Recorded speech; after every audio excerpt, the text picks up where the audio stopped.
ಅಂಬಿಗರ ಚೌಡಯ್ಯನವರು ನಿಜ ಶರಣರೆಂದು 12ನೇ ಶತಮಾನದಲ್ಲಿಯೇ ಬಸವಣ್ಣನವರು ತಿಳಿಸಿದ್ದರು ಎಂದು ವಿಧಾನ ಪರಿಷತ್ ಸದಸ್ಯ ಎನ್ ರವಿಕುಮಾರ್ ತಿಳಿಸಿದರು. ಶ್ರೀರಂಗಪಟ್ಟಣದ ಟಿಎಪಿಸಿಎಂಎಸ್ ಕಲ್ಯಾಣ ಮಂಟಪದಲ್ಲಿ ತಾಲೂಕು ಗಂಗಾ ಮತಸ್ಥರ ಸಂಘದ ವತಿಯಿಂದ ಏರ್ಪಡಿಸಲಾಗಿದ್ದ ಶ್ರೀ ನಿಜಶರಣ ಅಂಬಿಗರ ಚೌಡಯ್ಯನವರ 905ನೇ ಜಯಂತ್ಯೋತ್ಸವ ಕಾರ್ಯಕ್ರಮವನ್ನು ಉದ್ಘಾಟಿಸಿ ಮಾತನಾಡಿದರು. ನಿಜಶರಣರು ನಮ್ಮ ಸಮುದಾಯದವರು ಎಂಬುದೇ ನಮಗೆ ಹೆಮ್ಮೆಯ ವಿಷಯ.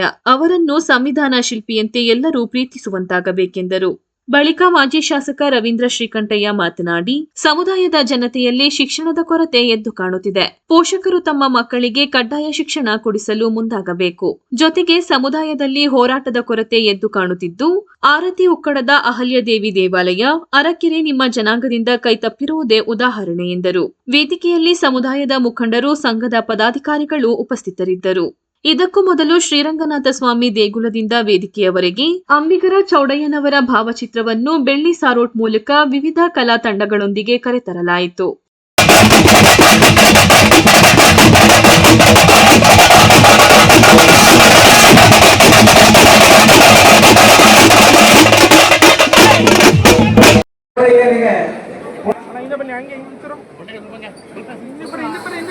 ಚಪ್ಪಾಳೆಯ ಮೂಲಕ ಸ್ವಾಗತವನ್ನು ಕೋರಬೇಕು. ಮತ್ತೆ ನಿಜಶರಣ ಅಂಬಿಗರ ಚೌಡಯ್ಯನ ಪುಷ್ಪಾರ್ಚನೆಯನ್ನು ಚಪ್ಪಾಳೆ ಮೂಲಕ ಕೇಳಬೇಕು.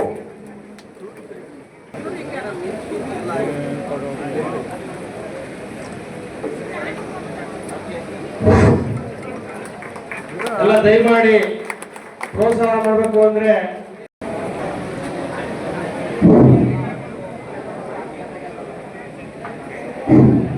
ಎಲ್ಲರೂ ಪ್ರಕಾಶನವ್ರಿಗೂ ಸಹ ಸ್ವಾಗತವನ್ನು ಕೋರುತ್ತಾ, ಈಗ ಎಲ್ಲ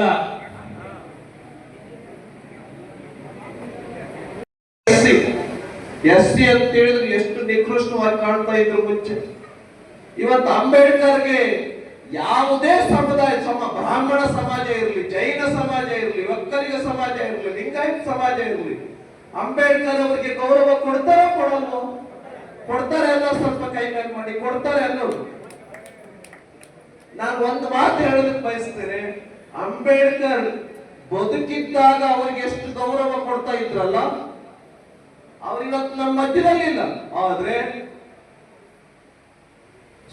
ಪ್ರೈಮರಿ ಸ್ಕೂಲ್ಗೆ ಹೋಗುವಂತ ಮಕ್ಕಳಂತ ಹಿಡ್ಕೊಂಡು ವೃದ್ಧರವರೆಗೆ ಕೋಟ್ಯಾಂತರ ಜನ ಅಂಬೇಡ್ಕರ್ ಹೆಸರು ಹೇಳ್ತಾ ಇದ್ದಾರೆ. ಅಂದ್ರೆ ಅವ್ರು ಹೇಳಿರ್ತಕ್ಕಂಥ ವಿಚಾರಗಳು ಅಷ್ಟು ಮಹತ್ವವನ್ನ ಪಡ್ಕೊಂಡಿದ್ದಾವೆ. ನೀವು ಅಸ್ಪೃಶ್ಯತೆಯನ್ನು ಮಾಡಬಾರ್ದು, ಎಲ್ಲರಿಗೂ ಸಮಾನವಾಗಿ ಗೌರವ ಕೊಡಬೇಕು ಅಂತ ಹೇಳಿದಂತವರು ಅಂಬೇಡ್ಕರ್. ಹಂಗಾದ್ರೆ ಅಂಬೇಡ್ಕರ್ಗಿಂತ ಮುಂಚೆ ಯಾರು ಹೇಳಿರ್ಲಿಲ್ವಾ? ಬಸವಣ್ಣನವರೇ ಹೇಳಿದ್ದಾರೆ, ಕೆಂಪೇಗೌಡರು ಹೇಳಿದ್ದಾರೆ. ಹಂಗ ನೋಡಿದ್ರೆ ಅಂಬೇಡ್ಕರ್ ಇತ್ತೀಚೆಗೆ ಹೇಳಿದ್ದು 1936, 37, 38, 40, 48 ಆ ದಶಕಗಳಲ್ಲಿ ಹೇಳಿದ್ದು. ಅದಕ್ಕಿಂತ ಮುಂಚೆ ಹೇಳಿದ್ರು. ಆದ್ರೆ ಅಂಬೇಡ್ಕರ್ ಏನ್ ಹೇಳಿದ್ರು ಅಂತ ಹೇಳಿದ್ರೆ, ಕಾನೂನಾತ್ಮಕವಾಗಿ ತಪ್ಪು ಅಂತ ಹೇಳ್ಬೇಕಾಗತ್ತೆ. ಸಂವಿಧಾನದಲ್ಲಿ ಬರೆದ್ರು, ಸಂವಿಧಾನದಲ್ಲಿ ಬರೆದ್ರು, ಕಾನೂನು ರೂಪದಲ್ಲಿ ಬರೆದ್ರು. ಎಲ್ಲರೂ ಈ ನಿಯಮವನ್ನು ಎಲ್ಲರೂ ಪರಿಪಾಲಿಸಬೇಕು ಅಂತ ಬರೆದ್ರು ಸಂವಿಧಾನದಲ್ಲಿ. ಹಾಗಾಗಿ ಬಂಧುಗಳೇ, ನಾವು ನೀವು ಎಲ್ಲರೂ ಕೂಡ, ನಮ್ದು ಕೂಡ ಉತ್ತಮ ಸಮುದಾಯ ಇದೆ. ಯಾವ ಜಾತಿನೂ ಕನಿಷ್ಠ ಅಲ್ಲ, ಯಾವ ಜಾತಿನೂ ಕೂಡ ಉತ್ಕೃಷ್ಟ ಅಲ್ಲ.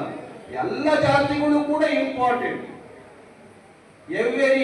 ಎವ್ರಿ ಕ್ಯಾಸ್ಟ್ ಈಸ್ ಇಂಪಾರ್ಟೆಂಟ್ ಅಲ್ಲ. ಅಂಬೇಡ್ಕರ್ ಬರೀ SC/ST ಸಮುದಾಯಕ್ಕೆ ಸೀಮಿತನ ಅಲ್ಲ ಅನ್ನೋ ಸ್ವಲ್ಪ ಕೇಳ್ಕೊಂಡು, ಅಲ್ಲ ಅನ್ನೋರು ಹಿಂದೆ ಇರೋರಿಗೆ ಕೇಳ್ತಾ ಇದ್ದೀನಿ ನಾನು. ಮುಂದಿನವರು ಅಂತ ಹೇಳ್ತಾರೆ, ಹಿಂದಿನವರು ಅಂಬೇಡ್ಕರ್ ನಮಗೆ ಶ್ರೇಷ್ಠರು ಹೌದೋ ಅಲ್ಲೋ? ಹೌದು. ಬಸವಣ್ಣ ನಮಗೆ ಶ್ರೇಷ್ಠರು ಹೌದೋ ಅಲ್ಲೋ? ಹೌದು. ಕೆಂಪೇಗೌಡರು ನಮಗೆ ಶ್ರೇಷ್ಠರು ಹೌದೋ ಅಲ್ಲೋ? ಹಂಗೆ ನಮ್ಮ ಸಮಾಜದ ಮುಂದೆ ಬರೋದಕ್ಕೆ ಬರೀ ನಮ್ಮ ಸಮಾಜದ ವ್ಯಕ್ತಿಗಳು ಮನಸ್ಸು ಮಾಡಿದ್ರೆ ಅಷ್ಟೇ ಸಾಕಾಗಲ್ಲ, ಸಮಾಜ ಮನಸ್ಸು ಮಾಡ್ಬೇಕಾಗತ್ತೆ, ದೊಡ್ಡ ದೊಡ್ಡವರೆಲ್ಲ ಮನಸ್ಸು ಮಾಡ್ಬೇಕಾಗತ್ತೆ. ಹಂಗೆ ನಮ್ಮ ಸಮುದಾಯ ಅಥವಾ ನಮ್ಮ ಕಮ್ಯುನಿಟಿ, ನಮಗೂ ಒಂದು ಐತಿಹಾಸಿಕ ಹಿನ್ನೆಲೆ ಇದೆ, ನಮಗೂ ಒಂದು ಪೌರಾಣಿಕ ಹಿನ್ನೆಲೆ ಇದೆ. ನಮಗೂ ಒಂದು ಧಾರ್ಮಿಕ ಹಿನ್ನೆಲೆ ಇದೆ. ಉದಾಹರಣೆಗೆ ಮಹಾಭಾರತವನ್ನ ಬರೆದಂತವ್ರು ಯಾರು? ಯಾರು? ಸ್ವಲ್ಪ ಜೋರಾಗಿ ಹೇಳ್ಬೇಕು. ವ್ಯಾಸರು. ಹಾಗಾದ್ರೆ ವ್ಯಾಸ ಯಾವ ಸಮುದಾಯಕ್ಕೆ ಸೇರಿದಂತವರು? ನಮ್ಮ ಸಮುದಾಯಕ್ಕೆ ಸೇರಿದಂತವ್ರು. ಆದ್ರೆ ಬರೀ ನಮ್ಮ ಸಮುದಾಯಕ್ಕೆ ಸೀಮಿತರಾಗ್ಬೇಕ ಅವರು? ಇಲ್ಲ. ಇಡೀ ಪ್ರಪಂಚಕ್ಕೆ ಒಳ್ಳೆ ವಿಚಾರವನ್ನ ಕೊಟ್ಟಿರ್ತಕ್ಕಂಥವ್ರು. ಅಂದ್ರೆ ಕೆಲವು ವ್ಯಕ್ತಿಗಳಿದ್ದಾರೆ ಬರೀ ನಮ್ಮ ಸಮುದಾಯಕ್ಕೆ ಅಷ್ಟೇ ಗುರುತಿಸ್ಕೊಟ್ಬಿಟ್ಟಿಲ್ಲ, ಇಡೀ ಪ್ರಪಂಚದ ಎತ್ತರಕ್ಕೆ, ದೇಶದ ಎತ್ತರಕ್ಕೆ ಬೆಳೆದಿರ್ತಕ್ಕಂಥವ್ರು ಇದ್ದಾರೆ. ಹಾಗಾಗಿ ನಾವು ನೀವು ಎಲ್ಲರೂ ಕೂಡ ಹೆಮ್ಮೆ ಪಡಬೇಕು, ಖುಷಿ ಪಡಬೇಕು, ಸಂತೋಷ ಪಡಬೇಕು. ವ್ಯಾಸದ ಸಮುದಾಯಕ್ಕೆ ಸೇರಿರ್ತಕ್ಕಂಥವ್ರು ನಾವೇನ್ ಕಮ್ಮಿ ಅಲ್ಲ, ನಾವೇನ್ ಕಮ್ಮಿ ಅಲ್ಲ. ನಿಜ ಶರಣ ಅಂಬಿಗರ ಚೌಡಯ್ಯನ ಸಮುದಾಯಕ್ಕೆ ಸೇರಿರ್ತಕ್ಕಂಥವ್ರು ನಾವು. ನಮ್ಮ ಕೇರಳದಲ್ಲಿ ಅಮ್ಮ ಇದ್ದಾರೆ, ಯಾರ ಹೆಸರೇನು? ಅಮೃತಾನಂದಮಯಿ. ಇವತ್ತು ಇಡೀ ಪ್ರಪಂಚದಲ್ಲಿನೇ ಹೆಸರನ್ನ ಮಾಡಿರ್ತಕ್ಕಂಥವ್ರು.